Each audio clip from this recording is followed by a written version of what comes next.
வர 23ஆம் தேதி சட்டமன்ற தேர்தல் வர்றது உங்களுக்கு எல்லாருக்குமே தெரியும். நீங்க எல்லாருமே ஓட்டு போடுவீங்க அப்படின்னு நம்புறேன்.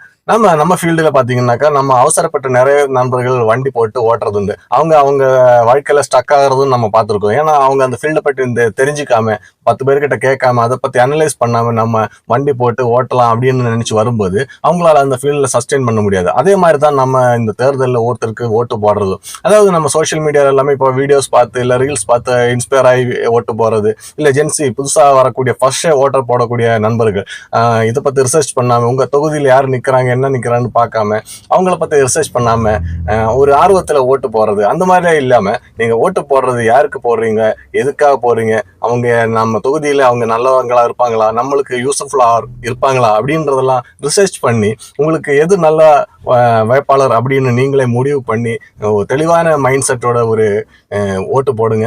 உங்க எல்லாருக்குமே 5 வருஷத்துக்கு ஒரு வாட்டி தான் நம்ம கையில இந்த பவர் வரும். இந்த பவரை நம்ம கரெக்டா யூஸ் பண்ணுங்க. ஓட்டு போடுறதுன்றது நம்மளோட உரிமையும் கடமையும் கூட. நீங்க எல்லாருமே உங்களோட ஜனநாயக கடமை நிறைவேற்றுவீங்க அப்படின்னு நம்புறேன். நன்றி, வணக்கம்.